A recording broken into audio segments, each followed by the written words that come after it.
მთელი ღამე ვზივართ, საათობით გვძინავს, ერთმანეთს ვყარაულობთ, არ ჩავიხოცოთ სახლში. უკვე მეხუთე დღეა ამ ვითარებაში უწევთ ცხოვრება ადამიანებს სტიქიის ზონაში.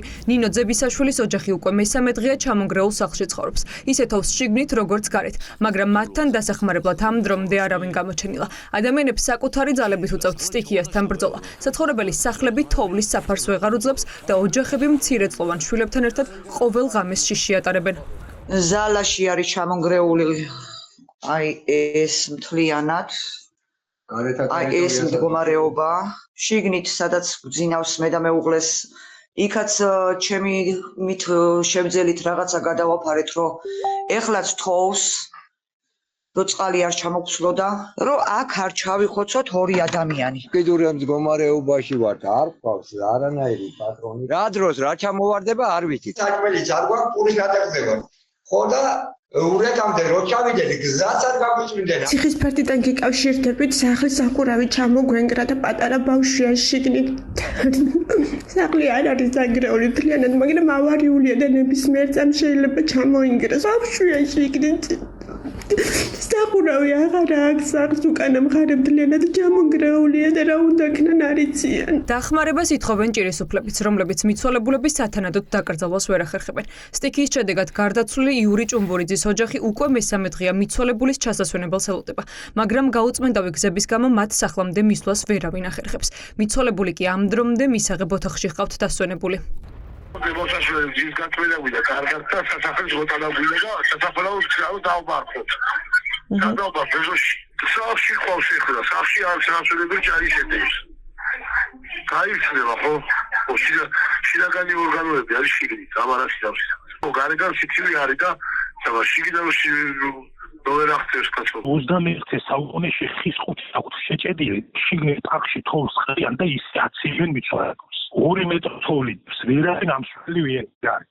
მაგრამ შვილი არის იქ და გარდაცვლილი და რაღაცა ხო შეიძლება ასე შვილს. ყობახიძემ საკოორდინაციო შტაბი შექმნა და ხალხის პროტესტის შემდეგ იძულებული გახდა ადგილზე ჩასულიყო. თუმცა თავისუფალ მედიას ამ შეხვედრაზე არ იწოვენ და არც იმის გადაღების საშუალებას გვაძლევენ მიდის თუ არა პრემიერი დაზარალებულ მოქალაქეებთან შესახვედრად. თვითმმართველობა ამტკიცებს, რომ გაწმენდითი სამუშაოები მიმდინარეობს, მაგრამ ფაქტია, რომ უფრო მეტი რესურსია საჭირო. ხალხს უჩნდება ლოგიკური კითხვები, რატომ შეხვდა ხელისუფლება ასეთი მოუმზადებელი სტიქიას, როცა წინასწარ ყველამ კარგად იცოდა. ამის პროგნოზი რომ უხვინალექი იყო მოსალოდნელი.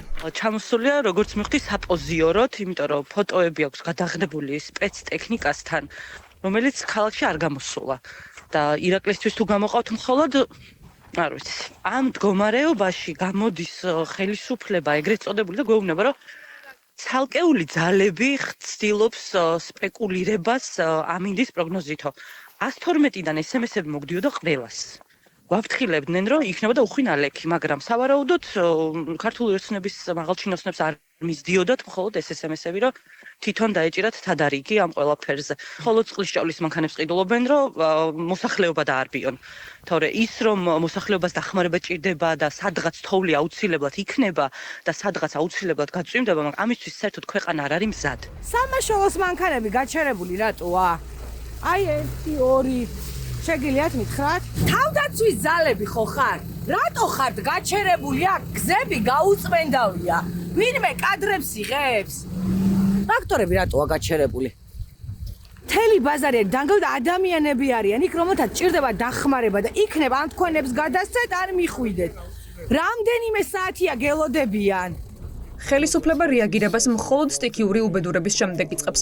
არაერთი მძიმე ამბის მიუხედავად ქვეყანაში ვერ დაინერგა სისტემა, როდესაც წინასწარი გაფრთხილების შემდეგ სტიქიას ადგილზე მომზადებული შეხვდებიან. გურიაში 10-ობით ოჯახი ისევ სრულ იზოლაციაშია დარჩენილი. არ აქვთ საკვები და მედიკამენტები, დაცარიელებულია დახლები და სავაჭრო ობიექტებიც. მძიმე მდგომარეობა ოზურგეთშიც, სადაც გზის გაწმენდა ამ დრომდე ვერ ხერხდება. ჩამოშლილია მრავალსართულიანი კორპუსის შესასვლელებიც. ავარიულია სახლი და კი ხედავთ რამხელა თოვლია და ფიზიკურად ვერ შევდივარ შიგნით. საფრთხე. იმიტომ რომ ხო ძალიან დიდი საფრთხეა რომ ჩამოინგრეს სახურა. 12-იც დავრეკე სახანძროდან დამიკავშირდნენ და ვერ დაგეხმარებითო, შემდეგ პოლიციამ დარეკა, ვერ დაგეხმარებითო, ძველი სახლია. სიმყარე არ გააჩნია და რა ვიცი ვარ ასეთ დღეში. მეზობელთან გადავედი და იმან შემიფარდა. ეს როდის ჩამოინგრა? და არავინ არ გამოჩენილა, მინიმუმ აქ რამდენი ადამიანი ცხოვრობს. 48 მოსახლეა ერთინა გამონავარდი ხოლმე. ხო, მაგრამ აიდან მოდიხარ და რა მდგომარეობა? აი ეს მდგომარეობა ცენტრალურ გზას არ აცუფთავებენ და სხვაზე ხო ზედმეტია ლაპარაკი. წყალი არ არის. საერთოდ ჩაკეტილია ყველაფერი. მივმართე 112, რომ სახლი მემგრევა საერთოდ. ყურადღებაც არ მომიწევს. მოხუცებს ჭირდება პურის მოტანა ელემენტარული რო ვერ გამოდიან გარეთ ხალხი უბრალოდ აი მშიერი ასე ქვია რომ იღუპება რა. პურის გარეშე არიან ხალხი. ვერ ჩამოდიან. სოფლიდან ახლა გომიდან აქანელი ადამიანი ვერ ჩამოვა. იმიტომ რომ ჭიშკართან ვერ მიდის ადამიანი და საჩამოვა აქ. მაღალმთიან სოფლებთან ერთად რთული ვითარებაა ქალაქებშიც. ოზურგეთში ერთადერთი ბაზარი სტიქიის შედეგად პრაქტიკულად სრულად დაინგრა. მოვაჭრეები ობიექტებიდან გადარჩენილი ნივთების გამოტანას მთელი დღის განმავლობაში შიშველი ხელებით ცდილობდნენ.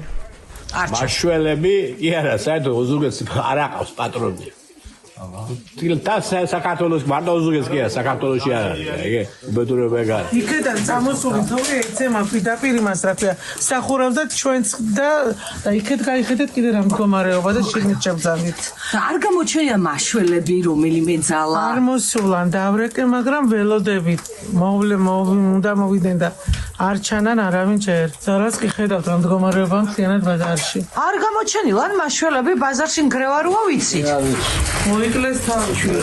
სტიქიას ებრძვიან იმერეთში, სადაც 150-მდე სოფელი გარე სამყაროს სრულადაა მოწყვეტილი.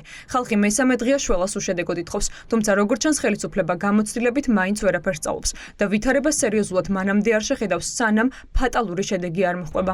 არავინ არაფერში არ გვეხმარება. გენი ჩვენზე არაა და არაფერი. მიცვალებული ყავს სოფელში და გზა 3 დღეა მიცვალებული სავატყოფოში არის. და სოფელში ვერ მევიყვანეთ გზაი არ გაგვიწმინდეთ. მაგენია ხალხი, მაგენია დასაზოგი, ეგერე სახლი როჩანა გორზე. იქედან ვარ გამოსული აგერო, დვიჟოკი ჩართო მეზობელმა და შვილებს ხმაი მივაწვდინო რომ მოგვეხმარო. პურის ფილებს მეშოგით კი არ ყიდიან, კილოობითო. კილოობით გზაი მაქვს, თუ კვალი მაქვს, თუ რაც იწევიდე და მევიტანო კილოობით. გამოუშვენ ტრაქტორი და ეგია გაწმენდილი? ეგია გაწმენდილი? რაფერ ამოვა აქ არის სასწრაფო ამოვა? მიცვალებული ვერ მოგვყავს, საჭმელი ვერ მოგვაქვს, დენი ჩვენ არ გვაქვს. რა გავაკეთოთ? რა გავაკეთოთ? ზედამანშიქედან გრეულა ერთი სახლი, ჩემა გოგომ დამირეკა ვანიდან. და ძლივს გამოუსწრიათ გარეთ. სტიქიის პირისპირ მიტოვებულ ადამიანებს დღესაც მძიმე ღამის გადატანა მოუწევთ.